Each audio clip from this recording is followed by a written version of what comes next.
Hello students, welcome to our YouTube channel. मेरा नाम है मयूरी भागवानी और आज की डेट है 7 अगस्त। 7 अगस्त के जितने भी इम्पोर्टेंट आर्टिकल्स आज न्यूज़पेपर्स में आए हैं उन सभी को एनालाइज करेंगे आज के डेली न्यूज़ एनालिसिस में। आज है friendship day, so a very happy friendship day to all of you. आगे बढ़ते हैं। आज मैं आपको बता दूं कि आप मुझसे कैसे कनेक्ट कर सकते हो। तो देखो, टेलीग्राम पे हमारा एक टेलीग्राम चैनल है मयूरी भागवानी के नाम से। इन पे आपको लेक्चर्स की पीडीएफ मिल जाया करेगी। साथ में आपको मेल, ट्विटर और इंस्टाग्राम के थ्रू भी आप हमसे कनेक्ट कर सकते हो।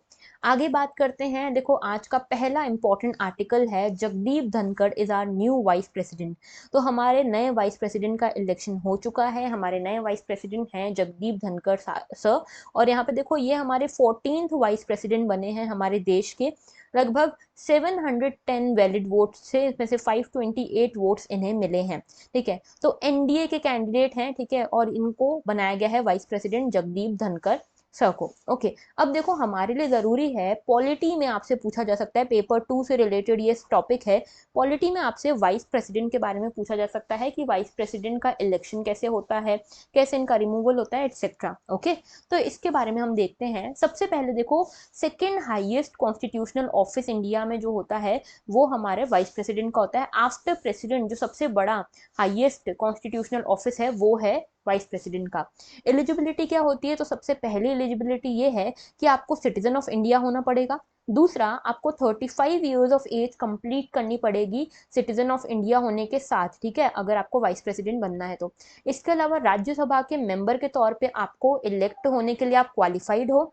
इसके अलावा आप कोई भी ऑफिस ऑफ प्रॉफिट होल्ड नहीं करते हो, ईदर इन यूनियन गवर्नमेंट और इन स्टेट गवर्नमेंट। तो ये कुछ इंपॉर्टेंट फीचर्स हैं, एलिजिबिलिटी क्राइटेरिया हैं जो आपको फुलफिल करने हैं before being able to qualify for the post of vice president. Okay, आगे बात करते हैं।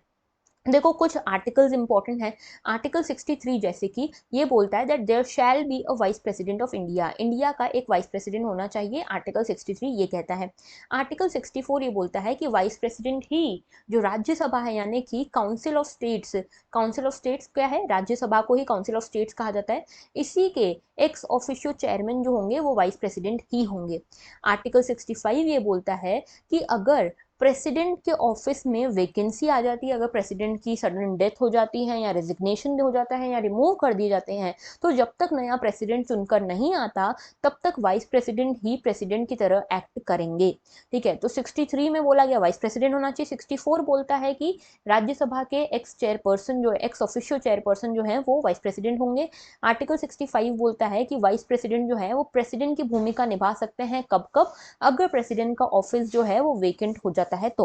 इसके अलावा अगर प्रेसिडेंट मान लो एब्सेंट है या फिर इलनेस के कारण या किसी भी कारण से अपने जो फंक्शन हैं वो एक्सरसाइज करने में एबल नहीं है, तो उतने टाइम के लिए वाइस प्रेसिडेंट यहाँ पे उनके फंक्शंस डिस्चार्ज करेंगे। ओके, आर्टिकल 71 ये बोलता है कि अगर कोई भी डाउट होता है यहाँ पे इलेक्शंस में रिगार्डिंग वाइस प्रेसिडेंट, तो उसका फाइनल डिस्प्यूट का रिजोल्यूशन कौन करेगा? सुप्रीम कोर्ट करेगा। तो सुप्रीम कोर्ट ही इस पूरे डिस्प्यूट को डिसाइड करेंगे, जिनका डिसीजन यहाँ पे फाइनल होगा। तो पार्लियामेंट जो है, यहाँ पे देखो एक चीज याद रखना कि जो भी लॉज बनेंगे, जो भी रूल्स बनेंगे रिगार्डिंग प्रेसिडेंट या वाइस प्रेसिडेंट के इलेक्शंस, वो बनाएगा पार्लियामेंट। तो पार्लियामेंट बाय लॉ रेगुलेट करेगा हर मैटर को जो कि वाइस प्रेसिडेंट या प्रेसिडेंट के इलेक्शन से जुड़ा हुआ है। लेकिन अगर वाइस प्रेसिडेंट के इलेक्शन में कोई डिस्प्यूट होता है तो उसको सॉल्व करने का, उसको डिसाइड करने का राइट जो है वो सुप्रीम कोर्ट के पास है। अब देखो, इसकी बात करते हैं कि कैसे इलेक्ट किया जाता है वाइस प्रेसिडेंट को। तो वाइस प्रेसिडेंट जो है, आर्टिकल 66 के अंतर्गत ये कहा गया है कि वाइस प्रेसिडेंट को इलेक्टोरल कॉलेज के थ्रू यहाँ पे अपॉइंट इलेक्ट किया जाएगा। अब इलेक्टोरल कॉलेज, आपको पता है कि प्रेसिडेंट के इलेक्शन में भी, तो आप सभी को पता ही होगा कि वाइस प्रेसिडेंट का भी इलेक्शन इलेक्टोरल कॉलेज के थ्रू होता है और सिमिलरली वाइस प्रेसिडेंट का भी यहाँ पे इलेक्शन इलेक्टोरल कॉलेज के थ्रू होगा। लेकिन जो इलेक्टोरल कॉलेज है, इसमें शामिल होने वाले जो मेंबर्स हैं दोनों के लिए अलग अलग होते हैं, वाइस प्रेसिडेंट के लिए भी और प्रेसिडेंट के लिए भी। प्रेसिडेंट के केस में हमें पता है कि इसमें सभी इलेक्टेड मेंबर्स पार्टिसिपेट करते हैं, चाहे फिर वो लोकसभा हो, राज्यसभा हो या स्टेट लेजिस्लेटिव असेंबली हो। लेकिन जब वाइस प्रेसिडेंट का इलेक्शन होता है तो इसके इलेक्टोरल कॉलेज में राज्यसभा के इलेक्टेड मेंबर्स, राज्यसभा के नॉमिनेटेड मेंबर्स और लोकसभा के इलेक्टेड मेंबर्स होते हैं। तो यहाँ पे याद रखना है कि यहाँ पे जो इलेक्टोरल कॉलेज है उसमें राज्यसभा के सभी मेंबर्स होंगे और लोकसभा के सिर्फ इलेक्टेड मेंबर्स होंगे, नॉमिनेटेड मेंबर्स नहीं होंगे। और याद रखना कि प्रेसिडेंट का जो इलेक्शन होता है इसमें सभी के मेंबर्स की, जो भी इलेक्टोरल कॉलेज के मेंबर्स हैं उनके वोट की वैल्यू अलग अलग होती है, लेकिन राज्यसभा के इलेक्टोरल कॉलेज में जितने भी मेंबर्स हैं उन सभी के वोट की वैल्यू सेम होगी, यानी कि 1 होगी। ओके। और अगर यहाँ पे वाइस प्रेसिडेंट को रिजाइन करना है तो वो अपना रेजिग्नेशन किसे देंगे, प्रेसिडेंट ऑफ इंडिया को अपना रेजिग्नेशन देंगे। ओके। आगे बढ़ते हैं नेक्स्ट इशू की तरफ। Sri Lanka relents ask China to defer ship visit. तो देखो पूरा मुद्दा क्या है, ये आपको जो शिप दिख रही है ये है युआन वांग 5। युआन वांग 5 ये शिप का नाम है। ये एक चाइनीज स्पाई शिप है, ठीक है, चाइनीज स्पाई शिप यानी कि बेसिकली जासूसी की शिप है। और ये जो शिप है ये आ रही थी श्रीलंका के हम्बनटोटा पोर्ट पे। श्रीलंका के हम्बनटोटा पोर्ट पे आ रही थी, और हम्बनटोटा पोर्ट जो है उसको बनाया गया है चाइना के ही यहाँ पे लोन्स के थ्रू। ओके। और इनको कुछ टाइम के लिए लीज पे भी दे दिया गया है। श्रीलंका का जो ये पोर्ट है हम्बनटोटा, इसको कुछ टाइम के लिए लीज पे भी दिया गया है चाइना को। अब यहाँ पे चाइनीज की ये जो चाइना की स्पाई शिप थी ये आ रही थी श्रीलंका में। इसको लेकर इंडिया ने आपत्ति जताई है। इंडिया ने बोला है कि हम इसका विरोध करते हैं। अब क्यों विरोध करते हैं इसकी भी बात कर लेते हैं। तो देखो ये जो पूरी विसिल है, ये जो शिप आपको दिख रही है ये श्रीलंका के पोर्ट पे आने वाली है। और ये श्रीलंका जो है आप सभी को पता है कि इकोनॉमिक क्राइसिस से गुजर रहा है। इकोनॉमिक क्राइसिस से गुजर रहा है, और इसके पीछे, इस इकोनॉमिक क्राइसिस के पीछे जो सबसे बड़ा हाथ है चाइना का ही है, क्योंकि चाइना ने इनको अपनी डेट ट्रैप पॉलिसी में फंसाया है। ठीक है, डेट ट्रैप पॉलिसी में इन्होंने फंसाया और इसके कारण श्रीलंका आज पूरी तरह से इकोनॉमिकली डूब चुका है। अब ऐसे में एक तो इंडिया श्रीलंका की मदद कर रही है हर तरीके से इकोनॉमिक क्राइसिस से निकालने के लिए, ठीक है। और यहाँ पे चाइना की शिप अगर श्रीलंका के इस पोर्ट पे पहुंचती तो इंडिया को क्या तकलीफ है, इंडिया को ये तकलीफ है कि चाइना की एक पॉलिसी है स्ट्रिंग ऑफ पर्ल्स की, ठीक है, स्ट्रिंग ऑफ पर्ल्स की। अब इसके अंतर्गत चाइना क्या करता है कि मान लो ये पूरा इंडिया है, ठीक है, इंडिया को ये चारों साइड से घेरने की कोशिश करता है चाइना, सो दैट इंडिया के सारे एक्टिविटीज पे एक तो सर्विलेंस रख सके, और दूसरा इंडिया के हर तरह से जो यहाँ पे सिक्योरिटी का इशू है, मैरीटाइम सिक्योरिटी, उसको यहाँ पे हिंडर कर सके चाइना। ठीक है, तो यहाँ पे श्रीलंका के भी पोर्ट पे ये स्पाई शिप आ रही है। उससे क्या होगा कि हमारे जो तमिलनाडु में कुछ यहाँ पे हमारे न्यूक्लियर प्लांट्स है, जैसे कि कुडनकुलम है, दूसरे भी न्यूक्लियर प्लांट्स है, कलपक्कम है, इन तक इनकी रडार चली जाएगी। यानी कि कुडनकुलम में क्या हो रहा है, कलपक्कम में क्या हो रहा है, हमारे न्यूक्लियर पावर प्लांट्स में क्या हो रहा है, ये इन्फॉर्मेशन चाइना की स्पाई शिप की रडार के अंदर आ जाएगी, जो कि एक तरह से हमारी सर्विलेंस के लिए यहाँ पे लग रहा है कि आ रही है। ओके। दूसरा, ये स्ट्रिंग ऑफ पर्ल्स से इंडिया बचना चाहता है। इंडिया नहीं चाहता कि यहाँ पे चाइना की प्रेजेंस और हो हमारे आसपास, स्पेशली इंडियन ओशन में। ओके, तो इसीलिए यहाँ पे इंडिया ने विरोध किया है, श्रीलंका को ये कहा है कि देखो आप यहाँ पे चाइना की शिप को मत आने दो। तो ये जो yuan Wang 5 Chinese research and survey vessel है, ये हम्बनटोटा में आ रही थी, जो कि स्ट्रेटेजिकली बहुत इंपॉर्टेंट पोर्ट है यहाँ पे श्रीलंका में, और जिसको बनाया भी चाइना के ही लोन से गया है। यहाँ पे ये शिप आ रही थी। इस शिप के बारे में आपको पता होना चाहिए कि ये युआन वांग क्लास शिप जो है ये सैटेलाइट्स को ट्रैक कर सकती है, रॉकेट्स को ट्रैक कर सकती है, इंटरकॉन्टिनेंटल बैलिस्टिक मिसाइल्स को भी यहाँ पे ट्रैक कर सकती है। और बेसिकली इसकी 7 शिप्स ऐसी हैं, और सातों शिप्स अलग अलग ओशन में, पैसिफिक में, अटलांटिक में, इंडियन ओशन में बसी हुई हैं, जहाँ पे बीजिंग जो है, चाइना जो है, यहाँ पे ट्रैकिंग स्टेशन के फॉर्म में इन्होंने अपने बेसिस बनाए हुए हैं। ठीक है, तो यहाँ पे बेसिकली ये न्यूज़ ये है कि श्रीलंका ने चाइना को बोल दिया कि देखो भाई, तुम हमारे देश में अपनी ये युआन वांग शिप मत भेजो। क्यों? क्योंकि इससे इंडिया को आपत्ति है, और इंडिया हमारा फ्रेंड है। इंडिया को हम यहाँ पे नाराज नहीं करना चाहते, क्योंकि अल्टीमेटली इंडिया ही हमारी मदद कर रहा है। तो इंडिया की सिक्योरिटी और इकोनॉमिक इंटरेस्ट यहाँ पे हिंडर होंगे अगर आप यहाँ पे ये शिप भेजते हो। तो बेसिकली श्रीलंका ने मना किया कि चाइना आप अपनी ये शिप यहाँ पे मत लेकर आओ। ओके, तो ये था यहाँ पे इंपॉर्टेंट आर्टिकल। नेक्स्ट है Chakmas and Hajongs. Chakmas and Hajong stage demonstration. अभी चकमा एंड हजोंग कौन है, देखो बात करते हैं इसकी। चकमा एंड हजोंग जो है ना, ये रेफ्यूजीज हैं। और ये रेफ्यूजीज कहाँ से आए हैं, ये रेफ्यूजीज आए हैं बांग्लादेश से। ओके, बांग्लादेश से आए हैं। अब देखो ये जो बांग्लादेश से आए हैं इसके पीछे कारण क्या है। ये चित्तगोंग हिल ट्रैक्स पे रहा करते थे पहले। ये बांग्लादेश नहीं था, पहले ये ईस्ट पाकिस्तान था। ईस्ट पाकिस्तान जब ये था, उसी दौरान 1960s के दौरान यहाँ पे कप्ताई डैम प्रोजेक्ट आया, जिसके कारण बहुत बड़ा एरिया यहाँ पे चित्तगोंग हिल ट्रैक्स का सबमर्ज हो गया, डूब गया। और इसीलिए यहाँ पे रहने वाले जो ये चकमाल एंड हजोंग है, इनको आना पड़ा भारत। ठीक है। दूसरे यहाँ पे याद रखना, चकमास जो है कौन सी कम्युनिटीज हैं, बुद्धिस्ट, और हजोंग्स जो हैं ये हैं हिंदूज, ठीक है। तो इनको यहाँ पे ऐसे भी एलिगेशन रखते हैं कि इनको रिलीजियस परसिक्यूशन फेस करना पड़ा था, रिलीजियस बेसिस पे इनको बहुत परेशान किया गया और इसीलिए इंडिया भाग के ये आए। इंडिया के मिजोरम में, असम में, अरुणाचल प्रदेश में आज की डेट में ये रह रहे हैं। आए थे तब 5,000 थे और अभी लगभग 1 लाख तक इनकी पॉपुलेशन पहुंच चुकी है। ओके, तो याद रखना जब ये आए थे 1964-69 के दौरान, तब ये बांग्लादेश नहीं ईस्ट पाकिस्तान हुआ करता था, जहाँ पे मेजॉरिटी मुस्लिम्स हुआ करते थे, मेजॉरिटी मुस्लिम्स की थी। ओके, अब ये जो मुस्लिम्स थे यहाँ पे मेजॉरिटी मुस्लिम्स की है और इसी के बीच में ये चकमास एंड हजोंग्स जो हैं, जो खुद बुद्धिस्ट एंड हिंदूज हैं, इनको एक तरह का रिलीजियस परसिक्यूशन भी फेस करना पड़ा था। तो देखो यहाँ पे इसके बारे में कुछ और चीज़ें बताती हूँ। ये देखो, ये बांग्लादेश है, बांग्लादेश का ये चित्तगोंग हिल ट्रैक्ट जो है, यहाँ से माइग्रेट करके ये लुशाई हिल्स में मिजोरम में आए थे, फिर यहाँ अरुणाचल प्रदेश, असम, इन सब एरियाज में ये चकमास एंड हजोंग्स जो कम्युनिटी है ये फैल गई थी। अब देखो न्यूज़ में ये इसीलिए है क्योंकि देखो एक चीज बता दूं, चकमास एंड हजोंग को अभी तक सिटीजनशिप नहीं मिली है, लेकिन जो बेसिक फैसिलिटीज है, जो ह्यूमन फैसिलिटीज है बेसिक, वो यहाँ पे इनको मिलती है by the government of the states. Okay, तो देखो चकमा एंड हजोंग का कहना ये है कि अरुणाचल प्रदेश की सरकार जो है वो इनको रेसिडेंशियल प्रूफ सर्टिफिकेट नहीं दे रही है। क्यों नहीं दे रही है? क्योंकि यहाँ के खुद की जो पॉपुलेशन है, जो अरुणाचल प्रदेश की पॉपुलेशन है और यहाँ के कुछ यूनियन है, स्टूडेंट यूनियन वगैरह, वो यहाँ पे नहीं चाहती कि चकमास एंड हजोंग्स को यहाँ पे रेसिडेंशियल सर्टिफिकेट मिले, क्योंकि अगर ऐसा होता है तो चकमास एंड हजोंग्स को भी यहाँ पे एम्प्लॉयमेंट वगैरह मिल पाएगा, लेकिन इनको चाहिए, जो यहाँ की कम्युनिटी वो चाहते हैं कि इनको यहाँ पे एम्प्लॉयमेंट ना मिले, क्योंकि ये फिर अपॉर्चुनिटी सारी यहाँ के लोगों को मिल पाएगी जो नेटिव्स हैं। ठीक है, हालांकि चकमास एंड हजोंग भी यहाँ पे काफी टाइम से रह रहे हैं, लेकिन अभी तक ये इशू है कि इनको अभी तक यहाँ पे रेसिडेंशियल प्रूफ सर्टिफिकेट नहीं मिल रहा है, जिसके कारण ये प्रोटेस्ट कर रहे हैं। ओके, आगे बात करते हैं। नेक्स्ट इशू है Indian virtual herbarium biggest database of countries flora is a global hit. तो इंडिया वर्चुअल हर्बेरियम के बारे में बात हो रही है।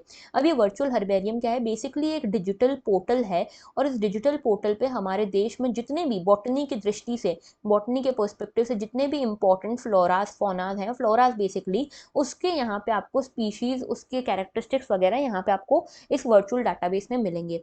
तो इस वर्चुअल हर्बेरियम में क्या होगा? बिगेस्ट वर्चुअल डाटाबेस है ये फ्लोरा का हमारी कंट्री में, और यहाँ पे हर किसी को हर तरह के जो फ्लोराज हैं उनके बारे में पता लग सकता है। तो ये हर्बेरियम स्पेसिमेंस जो हैं ये इंपॉर्टेंट हैं प्लांट टेक्सोनॉमी के लिए, कंजर्वेशन के लिए, क्लाइमेट चेंज को समझने के लिए। और ये जो इंडियन वर्चुअल हर्बेरियम है, इसे एक एग्जाम्पल के तौर पे यूज किया जा रहा है कि ये डिजिटल टूल है जिसने हमें हमारी जड़ों तक जोड़ के रखा है। ठीक है, तो ये जो हर्बेरियम है इसमें प्लांट्स और प्लांट्स की सारी स्पीशीज के बारे में बताया हुआ है। तो एक रिच बॉटनिकल डाइवर्सिटी यहाँ पे प्रेजेंट होती है इसके थ्रू। इसको बनाया गया है from the by the botanical survey of India, और इसको लॉन्च किया है, इनॉग्रेट किया है union minister of environment, forest and climate change ने। यहाँ पे सभी के रिकॉर्ड्स हैं कि कौन से प्रिजर्व्ड प्लांट्स हैं, कौन से स्पेसिमेन हैं, कौन सा स्पेसिफिक साइंटिफिक नेम है, कौन सी लोकेलिटी में पाए जाते हैं, कलेक्टर का नाम क्या है, बारकोड क्या है, ये सब कुछ इधर आपसे आपको पता लगता है। ओके, और साइंटिस्ट ये भी कहते हैं कि लगभग 3 मिलियन प्लांट स्पेसिमेंस यहाँ पे हमारी कंट्री में है, और इन सभी 3 मिलियन प्लांट स्पेसिमेंस को हमको इसके अंतर्गत लाना है। ठीक है, तो इंडियन वर्चुअल हर्बेरियम के बारे में आपको पता होना चाहिए। आगे बात करते हैं। नेक्स्ट इशू है डाटा लॉ डिले। हुआ यूं है कि हमारे देश में इससे पहले 2019 में क्या हुआ कि एक बिल आई थी जिसका नाम था पर्सनल डाटा प्रोटेक्शन बिल। ये पर्सनल डाटा प्रोटेक्शन बिल जो थी ये आई थी और इसके ऊपर काफ़ी डिबेट भी हुई, काफ़ी स्क्रूटनी हुई, और जॉइंट पार्लियामेंट्री कमेटी ने इसमें कई सारे अमेंडमेंट्स प्रपोज करे, कई सारे रिकमेंडेशन दिए। जिसके बाद यहाँ पे सरकार ने बोला कि इतने सारे जो अमेंडमेंट और रिकमेंडेशन आए हैं, उसके अच्छा कि हम इसमें इसमें अमेंडमेंट करें, रिकमेंडेशन इतनी सारी इंप्लीमेंट करें, उससे अच्छा कि हम एक नई बिल ही लेकर आएँ और इस नई बिल में ही पूरा लीगल कॉम्प्रहेंसिव फ्रेमवर्क लेकर आए। तो इसके लिए ये जो पुरानी बिल थी इसको विड्रॉ कर दिया गया है और अब नई बिल लाने वाले हैं यहाँ पे इस पूरे डाटा लॉ को लेकर। तो ये जो बिल है इसके ओरिजिन्स कहाँ से हैं? तो देखो, एक यहाँ पे एक केस हुआ था 2017 में, सुप्रीम कोर्ट जजमेंट हुई थी जिसका नाम है justice KS Puttaswamy versus union of India case. ठीक है, इसमें सुप्रीम कोर्ट ने बोला था कि राइट टू प्राइवेसी जो है हमारा इंट्रिंसिक पार्ट है आर्टिकल 21 का, जो कि है right to personal freedom and liberty. ठीक है, तो right to life and personal freedom का जो आर्टिकल है, हमारा फंडामेंटल राइट है, उसी के अंदर राइट टू प्राइवेसी भी आता है। और कोई भी यहाँ पे जो भी लॉ लाया जाएगा, जो भी प्लेटफॉर्म हैं जो हमारे डाटा को यूज़ कर रहे हैं, इंडियन सिटीजन्स के डाटा को यूज़ कर रहे हैं, उनको यहाँ पे इस लॉ को फुलफिल करना पड़ेगा। ये आर्टिकल 21 सिटीजन्स का यहाँ पे वायलेट ना हो, इसका ध्यान रखना पड़ेगा, इसीलिए ये लॉ लाने की बात हो रही थी। और इसके लिए एक कमेटी बनाई गई थी जिसका नाम था बी.एन. श्री कृष्णा कमेटी। इस बी.एन. श्री कृष्णा कमेटी को ये कहा गया था कि आप एक रेगुलेटरी फ्रेमवर्क लेकर आइए डाटा प्रोटेक्शन को लेकर, और इसके बेसिस पे हम यहाँ पे एक बिल लेकर आएंगे, ठीक है, और इस बिल को बाद में इम्प्लीमेंट करके लॉ बनाया जाएगा। तो यहाँ पे ये ministry of electronics and information technology ये बिल भी लाने वाली थी। ओके, अब देखो यहाँ पे क्रिटिसाइज ये किया गया इस बिल को, जब ये बिल आई थी 2019 में, तब ये कहा गया, श्री जो बी.एन. श्री कृष्णा कमेटी थी, उन्होंने ये कहा कि भैया हमने जो रिकमेंडेशन दिए वो तो आपने लाए हो, लेकिन ज़्यादा इंक्लिनेशन अभी भी सेंटर की तरफ है, ठीक है, सेंटर की तरफ आपने बहुत ज़्यादा इंक्लिनेशन रखा है, सेंटर को आपने बहुत ज़्यादा पावर्स दी हैं। इसके अलावा जॉइंट पार्लियामेंट्री कमेटी के पास ये बिल गई थी, उस टाइम इन्होंने बहुत सारी यहाँ पे चेंजेस किए, इन्होंने बोला कि बहुत सारे चेंजेस करने की ज़रूरत है, बहुत सारे अमेंडमेंट्स, बहुत सारे रिकमेंडेशन इन्होंने दिए, लगभग 81 अमेंडमेंट सजेस्ट किए गए थे, ठीक है। तो इसीलिए गवर्नमेंट ने बोला कि इतना सब कुछ अगर करना ही है तो नई बिल ही लेकर आते हैं, क्यों पुरानी बिल लेकर आए। तो इसमें देखो एक रिकमेंडेशन जो यहाँ पे जॉइंट पार्लियामेंट्री कमेटी ने दी वो ये थी कि यहाँ पे जो हमारा डाटा है, डाटा का जो डाटा हम यहाँ पे कलेक्ट करने वाले हैं उसको थोड़ा वाइडन किया जाए, ठीक है, widening the ambit of bill ये कहा गया। यहाँ पे ये कहा गया कि जो पुट्टास्वामी ओरिजिन्स है, ठीक है, पुट्टास्वामी ओरिजिन यानी कि जो पुट्टास्वामी केस हुआ था उससे थोड़ा सा दूर ले जाने की कोशिश हालांकि इसमें हो रही है, लेकिन यहाँ पे गवर्नमेंट जो है उनका कहना ये है कि इसमें नई बिल लेकर आएंगे, उसमें नई डेफिनेशन, नया एम्बिट इसका होगा। दूसरी चीज ये कि यहाँ पे डाटा लोकलाइजेशन के ऊपर क्या कहा गया, तो देखो डाटा लोकलाइजेशन जो पुरानी बिल आई थी उसमें डाटा लोकलाइजेशन का भी प्रोविजन था।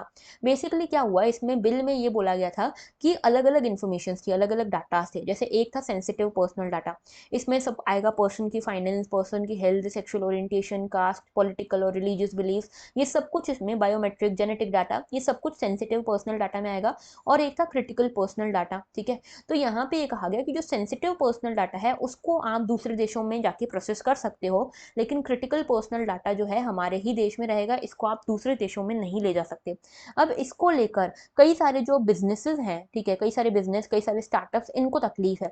तकलीफ इनको ये है कि देखो इनको बहुत ज़्यादा एक्स्ट्रा कॉस्ट खर्च करना पड़ेगा अपने ही देश में अगर स्टोर करना है डाटा, इसके लिए सर्वर्स वगैरह सब कुछ बनाना पड़ेगा, इंफ्रास्ट्रक्चर बनाना पड़ेगा, तो कॉस्ट बहुत खर्च हो जाएगा, और ये स्टार्टअप्स के पास पहले ही फंडिंग की कमी होती है, ठीक है।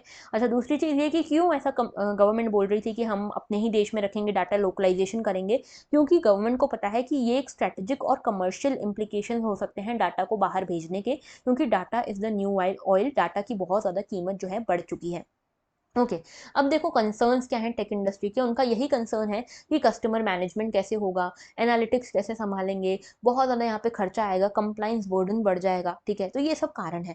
अच्छा, दूसरा एक और चीज़ जो यहाँ पे बोली गई वो ये थी कि जॉइंट पार्लियामेंट्री कमेटी ने ये भी बोला कि जो सोशल मीडिया हैंडल्स हैं, ठीक है, सोशल मीडिया जैसे मान लो FB, पहले क्या होता था, FB को माना जाता था इंटरमीडियरी, यानी कि अगर किसी ने कुछ भी उल्टा सीधा कंटेंट FB पे पोस्ट किया तो FB जो है वो इंटरमीडियरी है, वो यहाँ पे रिस्पॉन्सिबल नहीं है जो पोस्ट इसके प्लेटफॉर्म पे हो रहे हैं। लेकिन जॉइंट पार्लियामेंट्री कमेटी ने बोला कि नहीं, सोशल मीडिया प्लेटफॉर्म्स भी यहाँ पे रिस्पॉन्सिबल होंगे। तो सोशल मीडिया जो कंपनीज हैं, पहले वो सिर्फ इंटरमीडियरी हुआ करती थी, अब इनको कंटेंट पब्लिशर माना जाएगा, और इनके प्लेटफॉर्म पे जो भी कंटेंट आएगा उसकी जिम्मेदारी इनकी खुद की होगी। ओके, अच्छा, अब देखो कुछ और चीज़ें मैं बता रही हूँ कि जो जो चीज़ें और यहाँ पे रिकमेंड करी है जॉइंट पार्लियामेंट्री कमेटी ने। एक तो डाटा प्रोटेक्शन को ब्रॉड करने की बात की गई है, जैसे इसमें नॉन पर्सनल डाटा जो है उसको भी लाया जाए, और साथ में जो बिल का जो प्रोटेक्शन, जो पर्सनल डाटा प्रोटेक्शन से लेकर यहाँ पे ब्रॉडर डाटा प्रोटेक्शन हो जाए, ठीक है, सिर्फ पर्सनल डाटा को ही नहीं, ब्रॉडर डाटा प्रोटेक्शन यहाँ पे हो, इस तरह की बिल चाहती है जॉइंट पार्लियामेंट्री कमेटी। दूसरा, सोशल मीडिया के रेगुलेशन के ऊपर मैंने बताया आपको कि यहाँ पे पहले कंटेंट इंटरमीडियरी हुआ करते थे, अब ये कंटेंट पब्लिशर माने जाएंगे।